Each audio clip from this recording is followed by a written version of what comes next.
Good morning, सुप्रभात। आज हम अपने शिक्षा निदेशालय राष्ट्रीय राजधानी क्षेत्र दिल्ली द्वारा भेजी गई कक्षा 10वीं की विषय हिंदी और उसमें भी उपविषय रस सिद्धांत पर बात करेंगे। कार्यपत्रक 62 2 दिसंबर 2020। इससे पहले हम रस को और उसके अंगों के नाम को समझ चुके हैं। जब भी हम कोई कविता पढ़ते हैं, कहानी, नाटक, उपन्यास कुछ भी पढ़ते हैं और हमें जो अनुभूति होती है वो अनुभूति रस कहलाती है। यानी काव्य साहित्य को पढ़ने से, सुनने से उत्पन्न होने वाली आनंद की अनुभूति को हम कहते हैं रस। ठीक है। अब ये तो हो, इसी परिभाषा को हम लिखेंगे पेपर में अगर हमारे में आती है। अगर सीधे सीधे शब्दों में देखें तो जब भी हम कोई फिल्म देखते हैं, ये हम लिखेंगे नहीं, ये सिर्फ समझने के लिए बात करेंगे। ठीक है, कि हमें बस पकड़ में आ गई बात। जब भी हम कोई फिल्म देखते हैं और हमें बहुत अच्छा लगता है, तो वो जो अच्छा लगना है, हमें बहुत आनंद आता है, तो वो जो अच्छा लगना, वो जो आनंद है, वो कहलाता है रस। अब हम देखें रस के अंग। रस के 4 अंग होते हैं: स्थायी भाव, विभाव, अनुभाव, संचारी भाव। स्थायी भाव, स्थायी नाम से ही समझ आ रहा है, स्थिर होते हैं, स्थायी होते हैं। ये वे भाव हैं जो मन में स्थायी रूप से विद्यमान रहते हैं। हर मनुष्य में स्थायी रूप से विद्यमान रहते हैं। कोई भी दूसरा भाव इन्हें नष्ट नहीं कर सकता। प्रत्येक रस का अपना एक स्थायी भाव होता है, अर्थात कुल स्थायी भाव की संख्या 9 है, क्योंकि रसों की संख्या भी 9 है। तो ये हमारा स्थायी भाव परमानेंट रहते हैं। जिस तरह से मिट्टी में महक परमानेंट रहती है, जैसे बारिश आती है उन दिनों हम कहते हैं कितनी अच्छी महक आ रही है, तो वो ओरिजिनली उसके अंदर है। जैसे ही पानी का सहारा मिला वो महक बाहर आ गई। ठीक वैसे ही हर इंसान में स्थायी भाव परमानेंट रूप से रहते हैं। जैसे ही कोई उसे सहारा मिलता है तो वो जाग जाते हैं। अब उसे सहारा कौन देता है? तो स्थायी भाव तो ये हो गए। दूसरा, अच्छा स्थायी भाव रस नहीं है, ये हमेशा ध्यान रखना। स्थायी भाव भाव है, अभी वो रस बने नहीं है, उसके लिए एक प्रोसेस बनेगी हमारी पूरी। विभाव हम कहते हैं स्थायी भाव के उद्बोधक कारण को। विभाव विशेष भाव। अब इन स्थायी भाव को जो उद्बोध करते हैं, जगाते हैं, उसको हम कहते हैं विभाव। जगा दिया विभाव ने स्थायी भाव को, ठीक है, तो उन्हें कहेंगे विभाव। स्थायी भाव के उद्बोधक कारण को विभाव, ये रीजन है स्थायी भाव के जागने का। अब विभाव 2 प्रकार के होते हैं: आलंबन विभाव और उद्दीपन विभाव।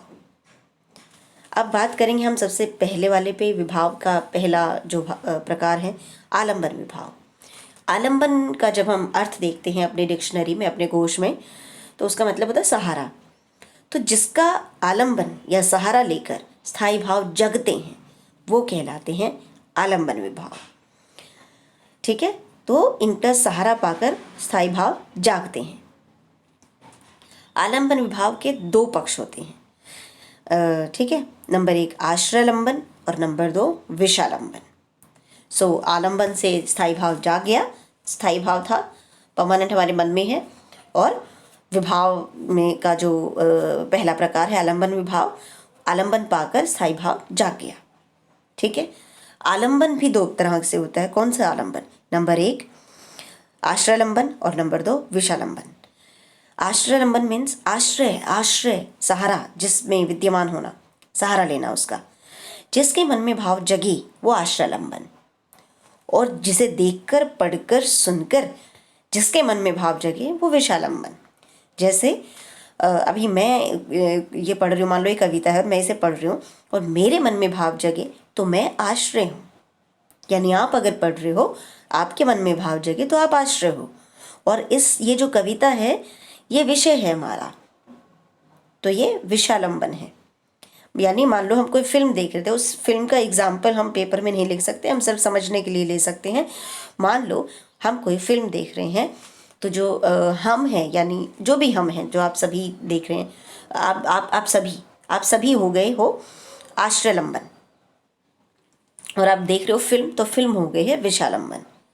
ठीक है, आपके मन में भाव जगे आप आश्रय, जिसे देखकर भाव जगे वो विषय। सीधी सीधी बात। हाँ जी। तो ये हो गया, हमें समझ में आ गया। जैसे राम के मन में सीता के प्रति रति का भाव जगता है, तो राम जो है वो आश्रय और सीता विषय। अब हम आ जाएं, ये अच्छे समझ में आ गया होगा। अब हम आ जाएं उद्दीपन विभाव पे। उद्दीपन, अगर मीनिंग देखें, उद्दीपन का मतलब होता है उदित करना, बढ़ना, बढ़ाना। तो जिन वस्तुओं या परिस्थितियों को देखकर स्थायी भाव उद्दीप्त होने लगता है, वो आगे बढ़ने लगता है, उसे कहते हैं उद्दीपन विभाव। उद्दीप्त होना, बढ़ना। जैसे जब राम ने सीता को देखा था तो चांदनी थी, रात थी, कोकिल वहाँ आवाज़ कर रही थी, एकांत था, रमणीय उद्यान था।